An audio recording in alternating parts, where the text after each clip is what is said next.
Mi socio vació las cuentas de nuestra empresa y huyó, dejándome al borde de la quiebra. Así que trabajé 2 años para levantar de nuevo el negocio. Hace unos pocos días, el desgraciado volvió diciendo que aún es dueño del 50%. Entonces le mostré el contrato actualizado y la denuncia en su nombre, ahora me ruega que lo perdone, que lo hizo por un bien mayor.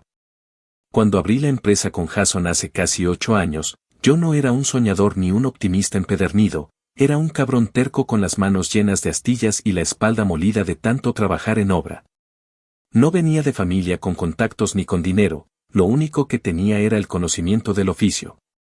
Unas herramientas que me regaló mi papá antes de morir y una necesidad casi visceral de demostrarme que no iba a seguir viviendo al día como lo había hecho toda mi vida. Jason, en cambio, sí venía de una familia de clase media bien acomodada, con cierto aire de suficiencia en todo lo que hacía. Estudiamos juntos desde la secundaria, y aunque éramos completamente distintos, él el típico tipo con verbo fácil, sonrisa de revista y sin una gota de calle encima. Y yo el que resolvía los problemas a golpes o con trabajo duro, nos mantuvimos cerca. Supongo que, en parte, fue por lealtad y por ese tipo de vínculos que uno arrastra desde la infancia y que no se cuestionan hasta que explotan. Él tenía estudios en administración, hablaba bien frente a la gente y conocía a varios proveedores, así que cuando surgió la idea de empezar algo juntos, él se encargaría del papeleo y las relaciones públicas. Y yo haría lo que sabía hacer, construir. Empezamos en un taller minúsculo que apenas tenía espacio para 2 mesas de trabajo y un estante con herramientas que compartíamos como si fueran joyas.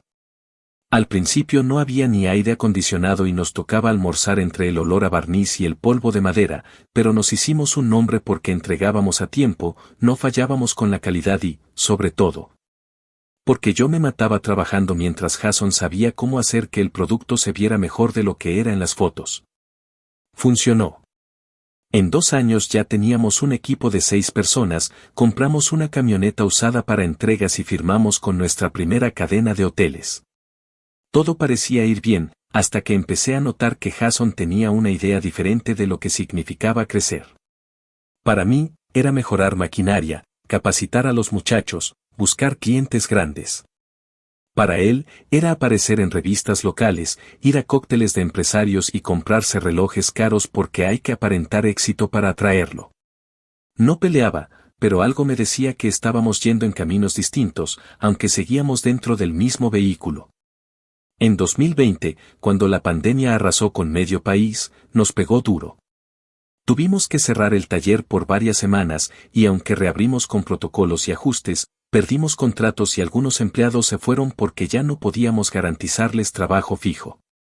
Yo propuse ajustarnos, recortar gastos, y Jason lo aceptó, al menos en palabras.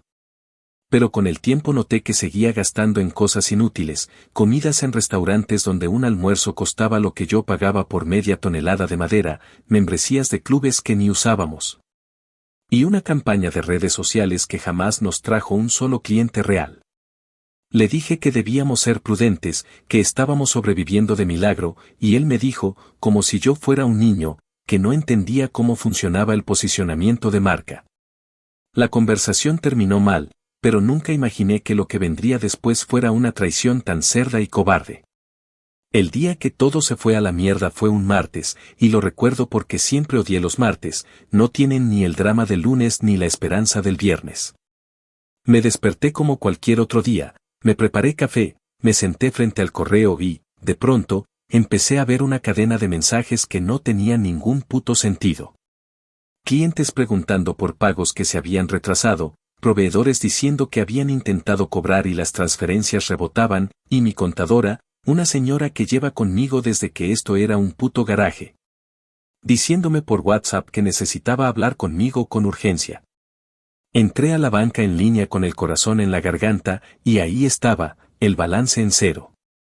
Las cuentas de operación, de ahorro y la de nómina estaban completamente vacías. Pero lo que me reventó el alma no fue ver los ceros, fue ver a qué cuenta se había transferido todo, el nombre de Jason, su número de cuenta, su dirección. Todo en orden, como si hubiera planeado cada maldito movimiento con la tranquilidad de quien vacía un vaso de agua. No supe qué hacer al principio.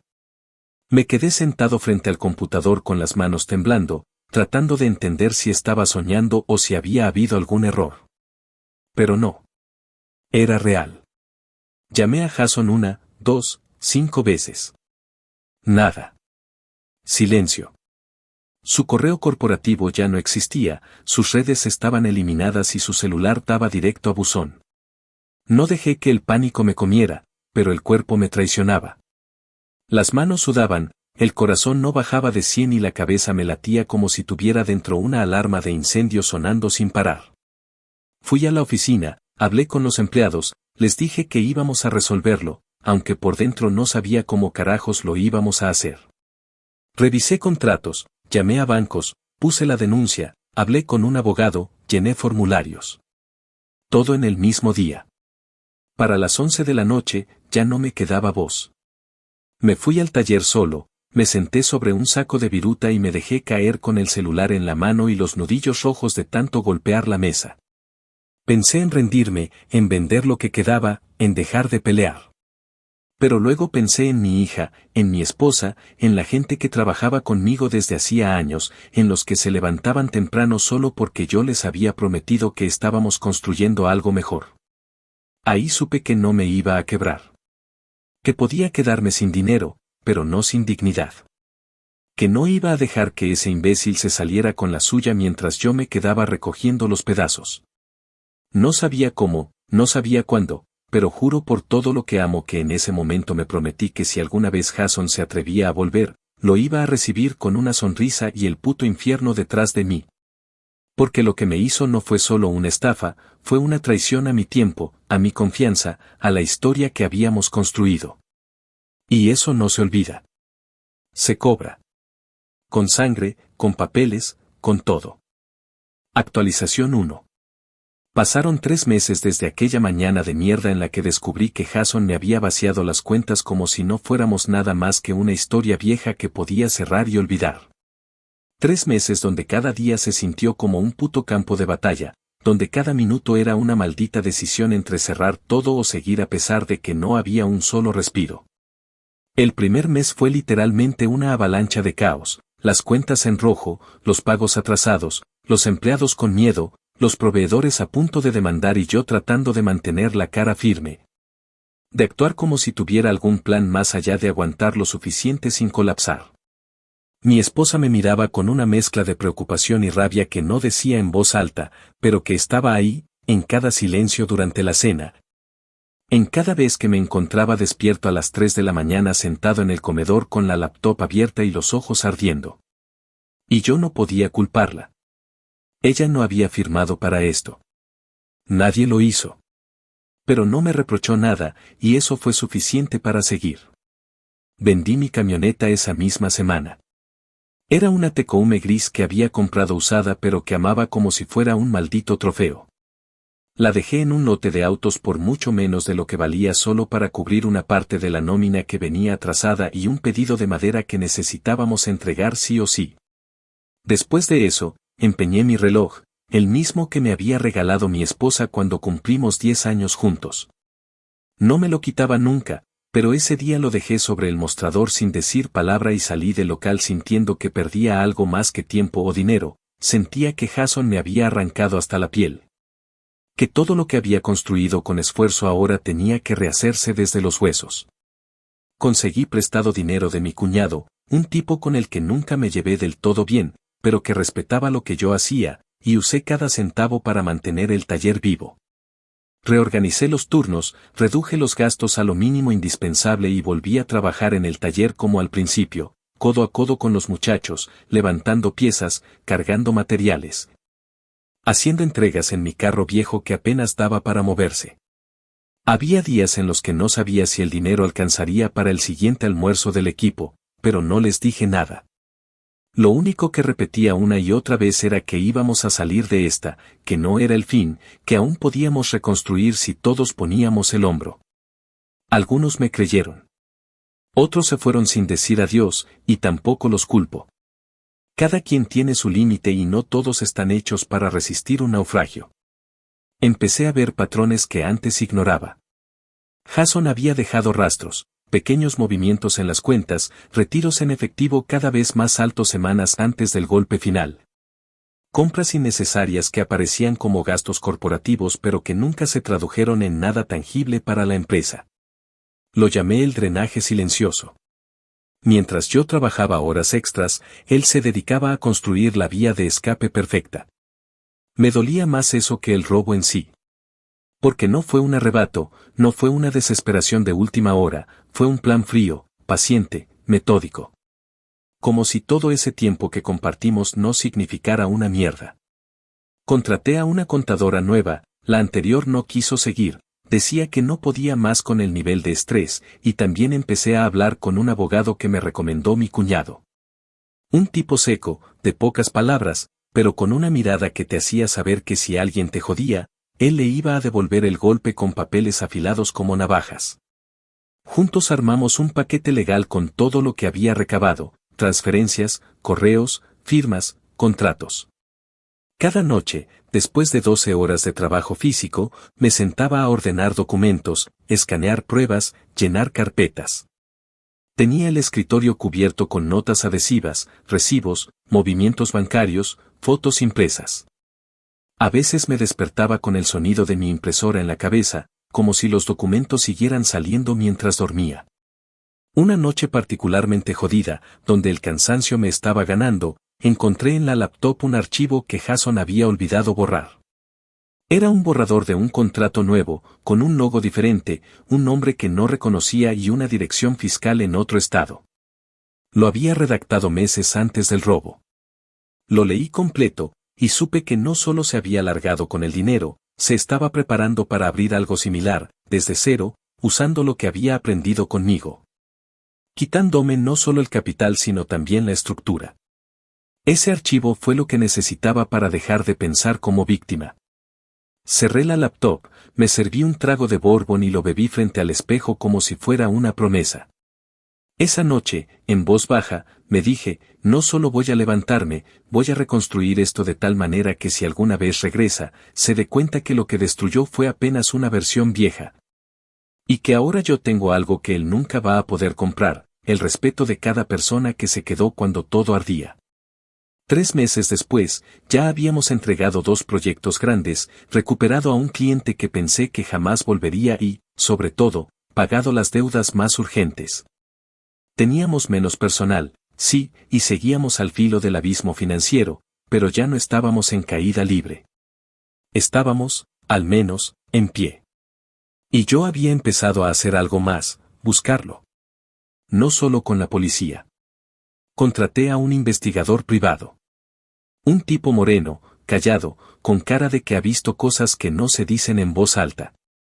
Le entregué toda la información que tenía, le mostré el archivo del contrato alterno, y le dije, quiero saber dónde está. No quiero matarlo. Solo necesito que sepa que no se escondió tan bien como cree.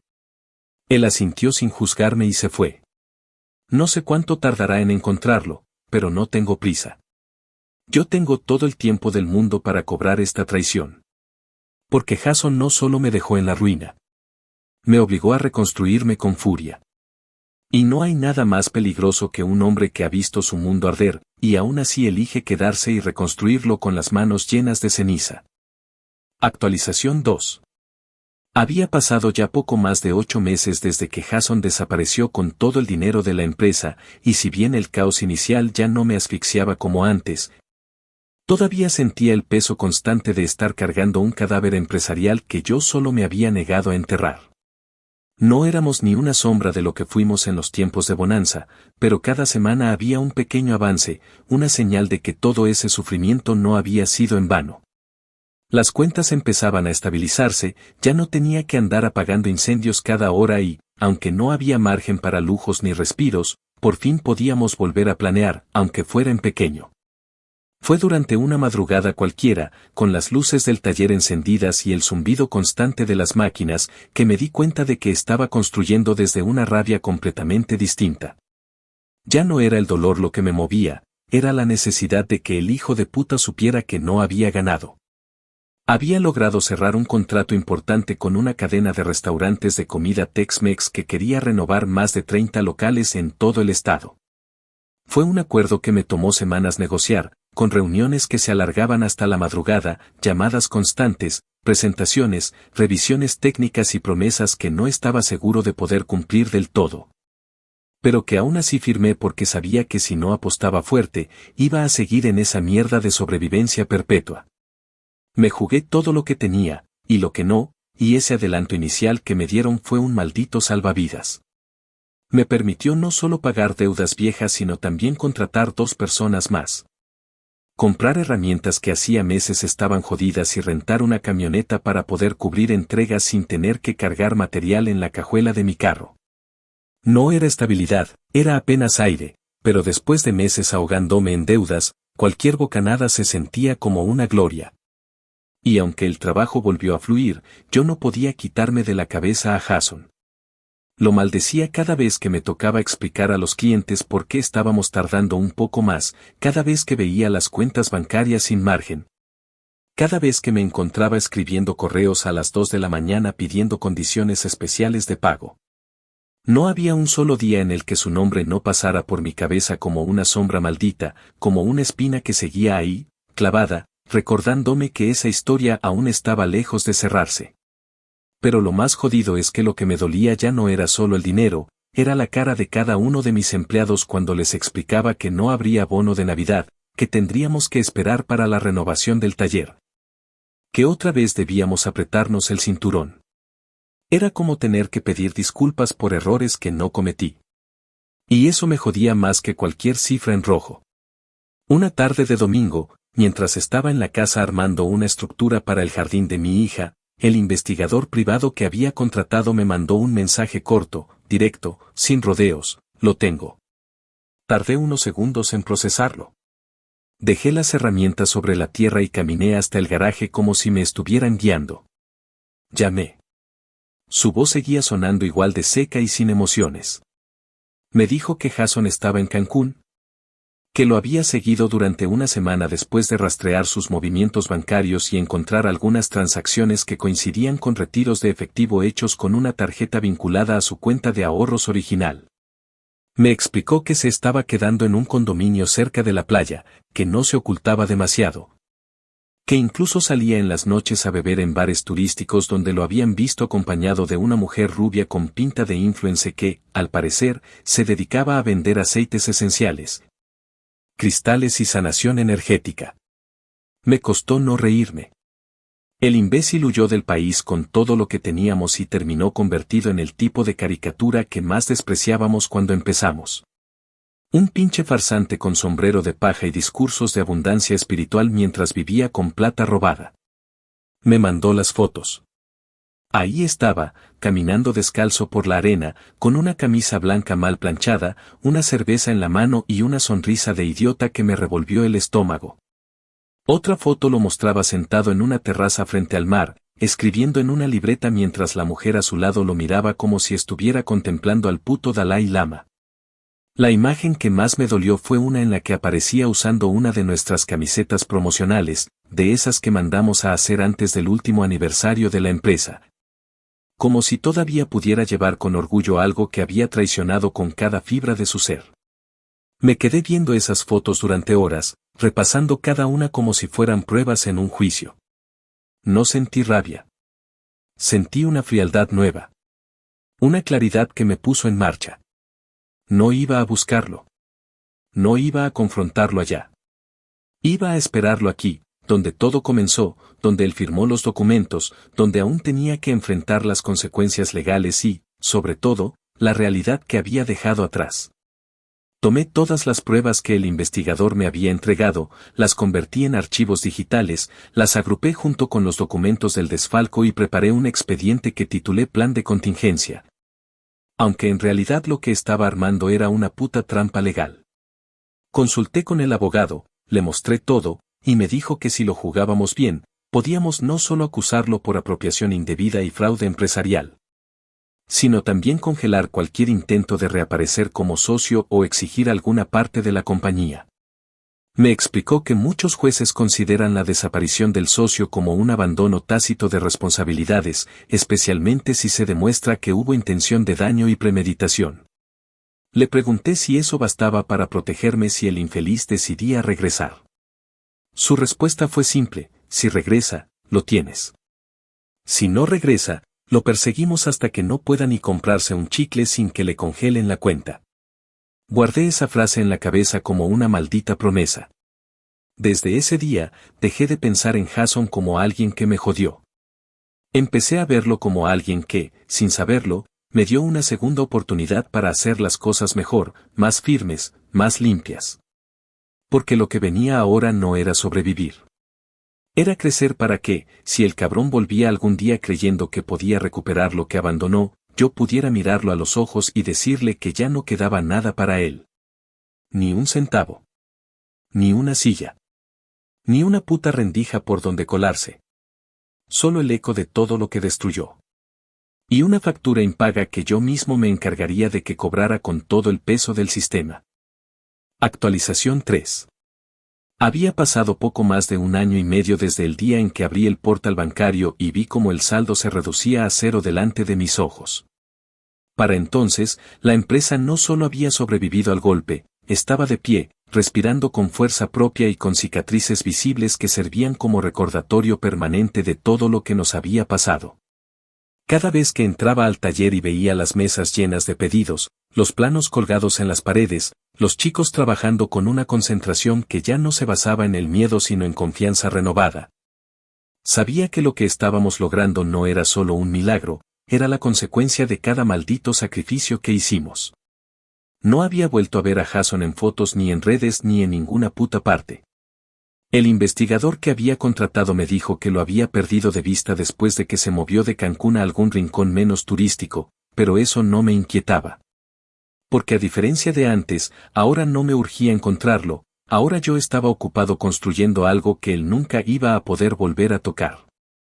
Los pedidos aumentaron de manera gradual pero sostenida.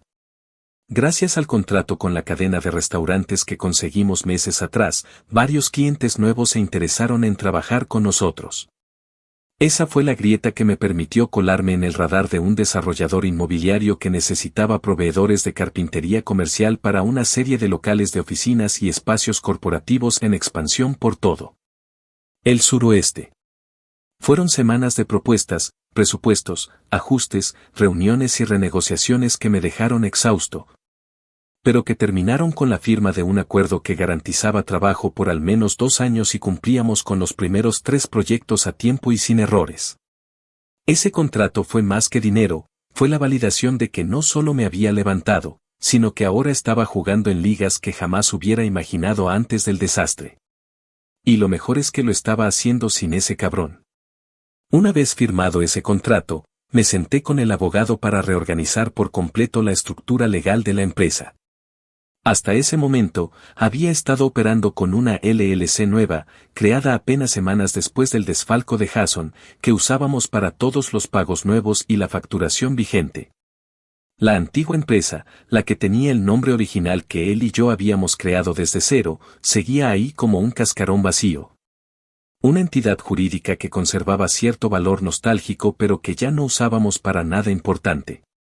Fue ahí cuando mi abogado me sugirió una idea que cambió todo: fusionar ambas estructuras legales, absorber por completo la vieja empresa dentro de la nueva y redactar un contrato interno que dejara asentado, con firma notariada, que Jason, al haber desaparecido durante más de 90 días sin dar aviso, sin responder requerimientos legales y habiendo cometido un acto comprobado de fraude, perdía cualquier derecho, participación, voto o porcentaje sobre las decisiones, activos o beneficios de la compañía.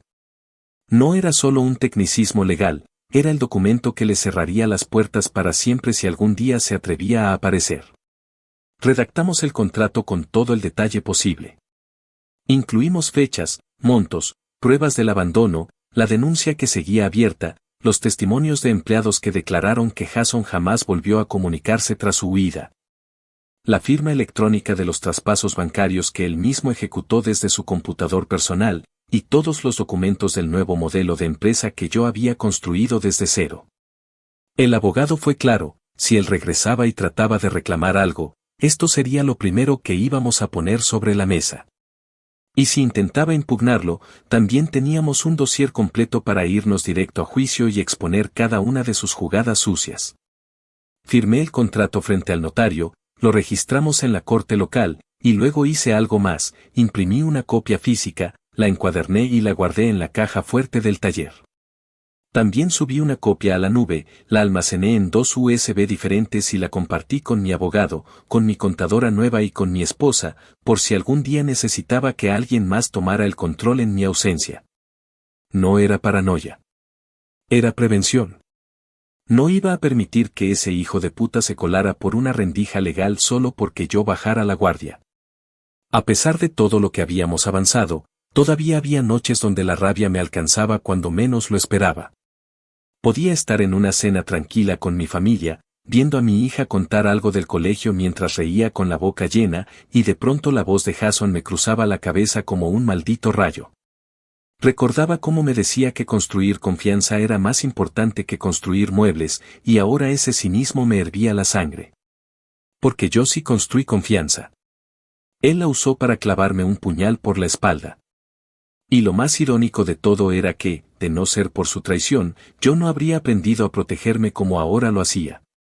No habría conocido la importancia de los detalles legales, de los contratos sólidos, de blindarme desde cada maldita cláusula. Por eso, aunque me doliera admitirlo, le debía algo, me obligó a evolucionar.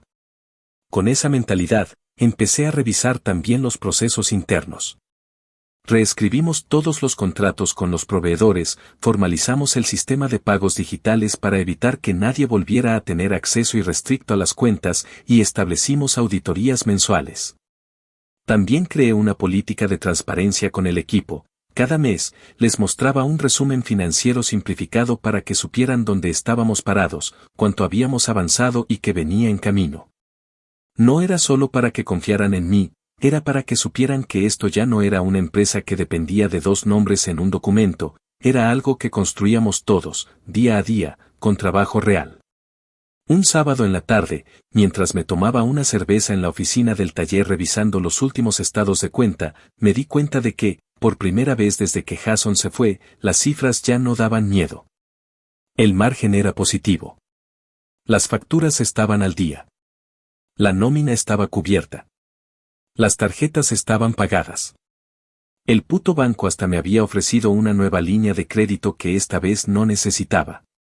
Cerré la laptop, me eché hacia atrás en la silla y me quedé ahí, mirando al techo, pensando que si ese infeliz aparecía de nuevo creyendo que podía volver como si nada, iba a encontrarse con algo muy distinto a lo que dejó.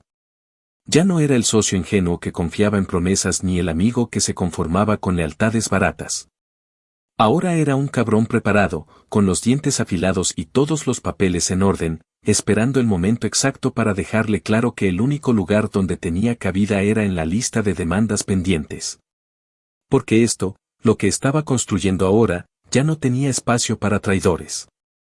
Solo para gente que supiera lo que cuesta levantar algo desde el puto piso. Actualización 4. Había pasado poco más de 2 años desde el día en que Jason vació las cuentas, y aunque creí que después de tanto tiempo su recuerdo ya no me provocaría más que indiferencia, la vida, o la mala suerte, decidió recordarme que algunos fantasmas regresan justo cuando uno ya dejó de esperarlos. Era jueves, mitad de jornada, y yo estaba en el taller supervisando la carga de una entrega urgente rumbo a Colorado.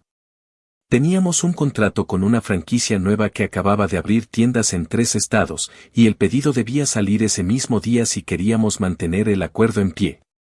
Entre el ruido de las sierras y el golpeteo de los martillos, escuché mi nombre con un tono que me heló la espalda, un timbre que no oía desde hace años, pero que se incrustó en mi cuerpo como si acabara de salir de una herida mal cerrada.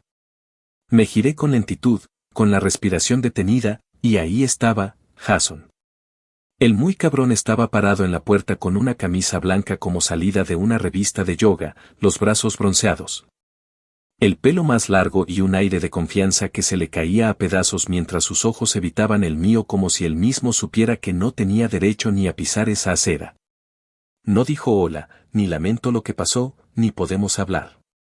Lo primero que salió de su boca fue, creo que es momento de poner las cosas en orden. Sé que ha pasado tiempo, pero sigo siendo dueño del 50%. Me tomó todo el maldito autocontrol del mundo no partirle la mandíbula ahí mismo. En lugar de eso, le pedí que me siguiera hasta la sala de juntas. Cerré la puerta con calma, saqué el contrato actualizado del archivador, lo puse sobre la mesa sin pronunciar palabra y empecé a pasar las páginas una por una. Él no hablaba. Yo tampoco. Hasta que llegué a la sección donde claramente se detallaba que la ausencia injustificada por más de 90 días equivalía a abandono formal de funciones, renuncia tácita y pérdida total de derechos sobre la empresa. Le señalé con el dedo la firma del notario, la fecha de registro y la rúbrica de mi abogado. Él intentó balbucear que no recordaba haber firmado eso, que ese no era el trato que habíamos hecho. Me reí en seco, sin levantar la voz, y le respondí que claro que no lo recordaba, porque nunca le importaron los detalles, solo le importaba cómo robar sin dejar rastros. Y ahora esos detalles que despreciaba eran justo los que lo estaban dejando fuera de todo. Jason empezó a perder el control. Se levantó de la silla, caminó por la sala diciendo que esto no podía ser legal, que él había invertido tanto como yo en esa empresa. Que la historia no podía reescribirse solo porque yo me quedé en el país mientras él resolvía problemas personales importantes. Esa última frase me encendió como gasolina. Lo interrumpí con una calma que me costó años de ira contenida y le dije que si por problemas importantes se refería a su tour de playa con su gurú espiritual de aceites esenciales. Entonces teníamos definiciones muy distintas de lo que era una emergencia. Me acerqué al escritorio, conecté la memoria USB que tenía guardada para este preciso momento y proyecté en la pantalla las fotos que el investigador me había entregado, Jason saliendo de un spa en Cancún. Bebiendo mojitos mientras usaba nuestras camisetas promocionales, abrazando a una mujer que vendía piedras mágicas y haciendo retiros en la playa mientras nosotros remábamos contra el puto naufragio que él mismo provocó. No terminó ahí. Cambié a la carpeta que tenía los reportes bancarios, las transferencias hechas a su nombre desde nuestras cuentas de empresa, la captura del retiro en un cajero de Miami 2 días antes de desaparecer, y por último, el PDF con la denuncia penal que seguía abierta, en trámite, firmada con su nombre, dirección y número de pasaporte.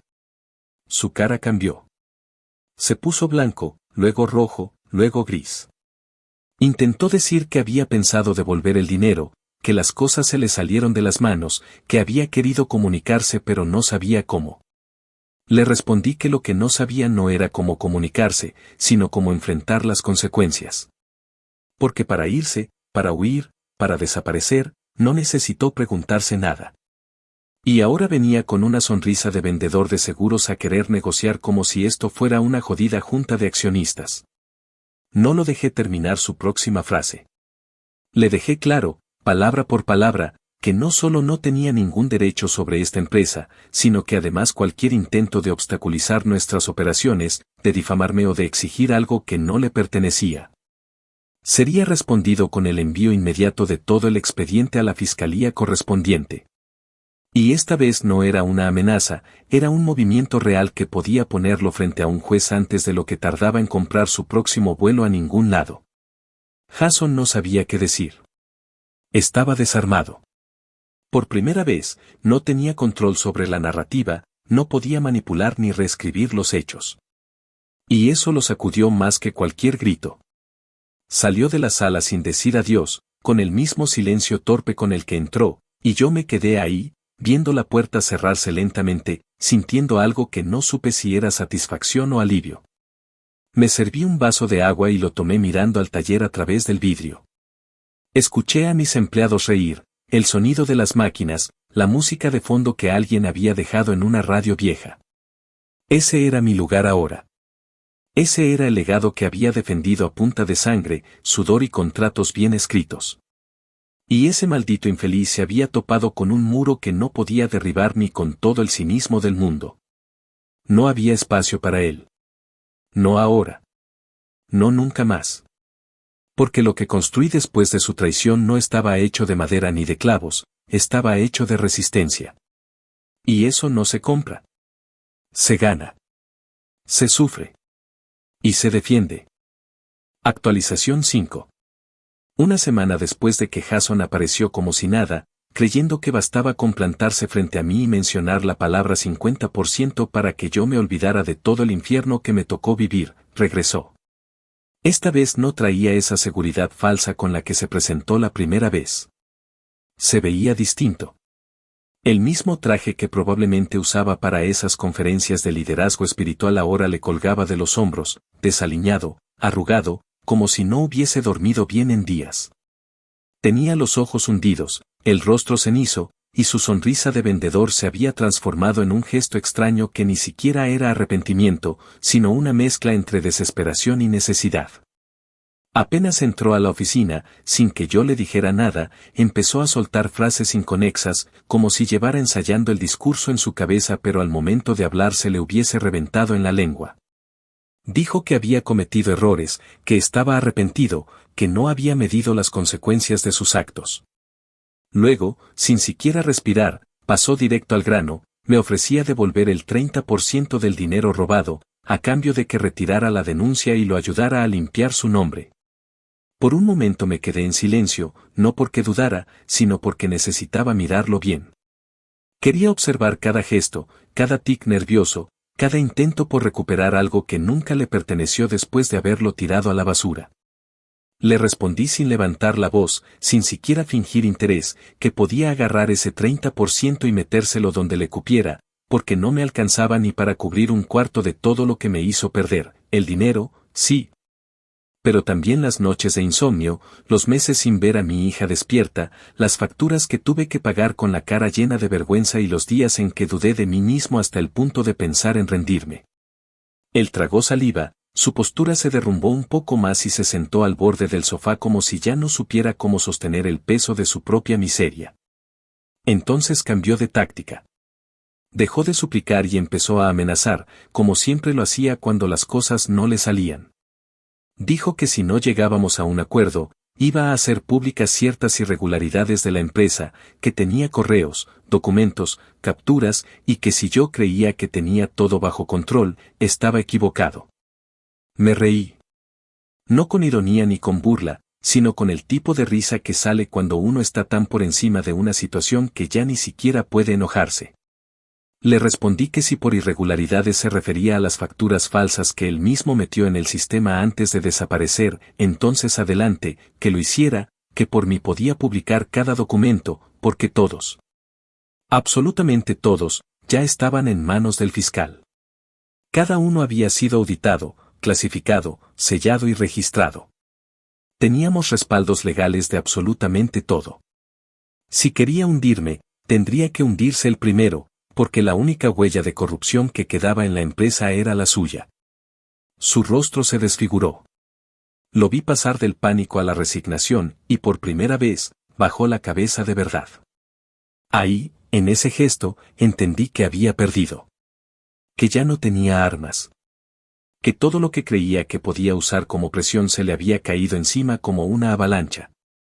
Empezó a hablar, ahora con una voz temblorosa, como si apenas se animara a decir lo que llevaba guardado.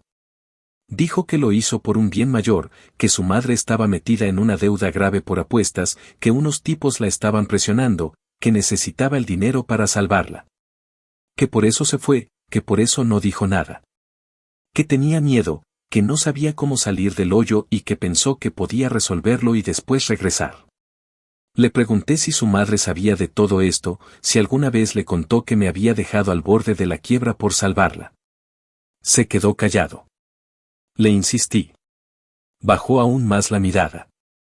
No, no se lo había contado. Lo había usado como excusa, como una justificación improvisada, como si poner a su madre en medio limpiara el desastre que él solo provocó.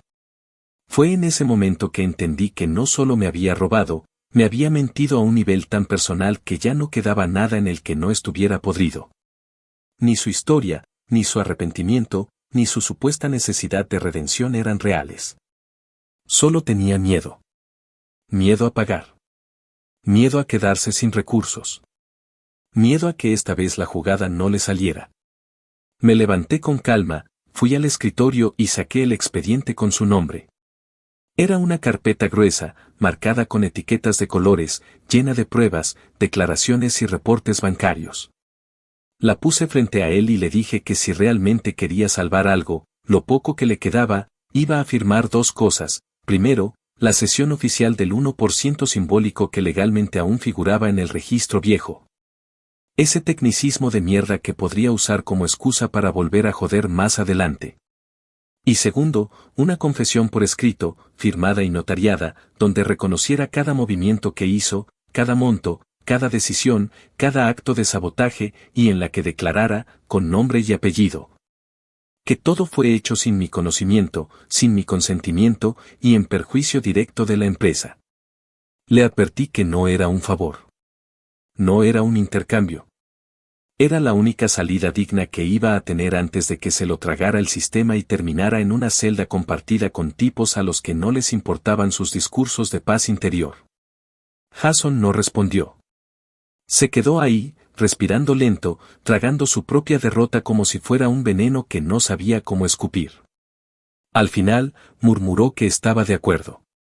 Que no tenía opción. Que firmaría. Lo llevé al despacho de mi abogado ese mismo día. Le leyeron cada palabra del documento frente a testigos. Firmó en silencio, sin preguntar nada. No sé si lo hizo por miedo o porque ya no le quedaba energía para seguir fingiendo que tenía el control. Una vez terminado todo, me levanté, lo miré a los ojos y le dije que esa era la última vez que pisaba algo mío. Que a partir de ahora, cualquier intento de acercarse, de nombrarme, de moverse siquiera cerca de mi mundo, sería respondido con todo el peso legal que yo mismo me había encargado de construir para mantenerlo lejos. Y que si creía que esto era venganza, se quedaba corto. Esto era justicia. Esto era consecuencia. Y que, para su desgracia, esta vez no tenía a quien culpar más que a sí mismo. Lo vi salir del edificio como un perro apaleado. La espalda encorvada, los pasos torpes, las manos vacías. No volteó a verme. No dijo nada más. No pidió perdón. No dejó promesas de cambio. Solo se fue. Y con eso, por primera vez, supe que lo tenía exactamente donde quería. Ya no podía hacerme daño. Ni económica, ni legal, ni emocionalmente. Porque él creyó que podía destruirme y volver cuando quisiera a recoger lo que quedara. Pero se encontró con un terreno nuevo, limpio, blindado. Y ahora todo lo que le quedaba era lo que él mismo decidió dejar atrás, absolutamente nada. Actualización final. 3 meses después de aquella última reunión en la que Jason firmó, con las manos temblorosas y los ojos vacíos, los documentos que sellaban su rendición definitiva. La vida por fin comenzó a sentirse como algo más que una puta carrera de obstáculos. El negocio, ese mismo que él dejó moribundo y que yo tuve que levantar desde la miseria absoluta, estaba más fuerte que nunca. No se trataba solo de cifras o de contratos firmados, sino de un ambiente completamente distinto. Los empleados ya no caminaban con miedo, los clientes hablaban de nosotros con respeto. Y hasta los proveedores que antes me colgaban el teléfono ahora me buscaban para ofrecer mejores condiciones. Teníamos 35 personas en nómina, la flota de vehículos había sido renovada. Habíamos abierto una pequeña oficina en Phoenix y estábamos por inaugurar un nuevo espacio de fabricación que duplicaría la capacidad del taller original. Lo que Jason dejó atrás como ruinas, yo lo había transformado en una maldita fortaleza. Lo que más me sorprendía no era haber sobrevivido, sino haberlo hecho de una forma tan sólida, tan jodidamente limpia, que no quedaba duda de que lo que estábamos logrando no era suerte, era trabajo. Era obsesión. Era disciplina. Porque, mientras él se escudaba en su bien mayor para justificar la traición, yo me encargaba de construir algo tan estable que, incluso si el mundo se iba al carajo otra vez, esta vez yo tendría el control. Cada contrato que firmábamos pasaba por revisión legal, cada empleado nuevo firmaba acuerdos de confidencialidad, cada dólar que entraba era registrado con precisión quirúrgica, y sí, esta vez esa palabra sí aplica. Porque no había forma en la que yo permitiera que otro traidor se colara en lo que construí con mis putas manos. Me había vuelto más duro, más frío, pero también más consciente de quién era y qué había logrado. Ya no era el mismo tipo que creía que una amistad de la infancia era suficiente para confiarle media empresa a alguien. Ya no era el hombre que pensaba que con esfuerzo bastaba. Ahora era alguien que entendía que la lealtad se demuestra, no se asume. Y que las consecuencias no se discuten, se ejecutan.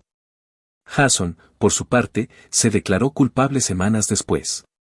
Su abogado, un tipo barato que apenas sabía hilvanar oraciones completas, intentó negociar un acuerdo por cooperación, pero el fiscal del condado no se tragó una sola palabra. Gracias a los documentos que entregamos, las fotos, los movimientos bancarios, los correos electrónicos, los testimonios y, sobre todo, la confesión notariada que él mismo firmó pensando que iba a evitar algo peor. El caso estaba completamente armado.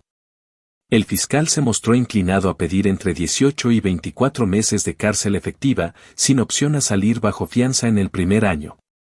Y aunque los cargos no eran de los más duros del Código Penal, el juez le dejó claro en la última audiencia preliminar que lo que hizo era particularmente despreciable por el nivel de premeditación. Y que el hecho de haber huido del país y regresar solo cuando ya no le quedaba más opción era un agravante, no un atenuante. Su sentencia se dictará pronto, pero yo ya no estoy esperando nada de eso. Porque ya gané. No por verlo preso. No por cobrarle el daño. Gané porque el tipo que creyó que podía enterrarme vivo tuvo que regresar arrastrándose a firmar su propia confesión. Gané porque sobreviví. Y más aún, porque florecí después del infierno. Hace un par de días, la prensa local, la misma que antes me entrevistaba para pequeños segmentos sobre emprendimiento, publicó un artículo de 3 páginas sobre el caso. El titular era simple, pero me caló hondo: empresario reconstruye compañía tras millonaria traición de su socio. No necesitaba que dijeran mi nombre. No necesitaba que pusieran su cara. Solo esas palabras, impresas en tinta, me bastaron para cerrar el círculo. Lo recorté, lo enmarqué y lo colgué en la entrada de la oficina, no para presumir, sino para que cada persona que cruzara esa puerta supiera que aquí no se trabaja con excusas. Aquí se construye incluso cuando todo arde. Y que quien venga con malas intenciones se va a encontrar con una estructura tan firme que no solo no podrá robar, sino que va a terminar sepultado por el mismo edificio que intentó derribar. A veces, cuando el día se apaga y los chicos ya se han ido a casa, me quedo en el taller con una cerveza en la mano, observando las vigas, los tableros, el olor a barniz, y recuerdo esos primeros días después del desfalco. Me veo ahí, solo, sin plata, sin recursos, con deudas, con miedo, con todo temblando. Y me sonrío. Porque si algo aprendí de todo esto es que el verdadero éxito no se mide en lo que tienes, sino en lo que haces cuando te lo quitan todo. Jason me quitó lo que creía que era mío. Y sin saberlo, me dio el impulso para construir algo que realmente lo fuera. Sin trampas. Sin atajos. Sin basura disfrazada de amistad.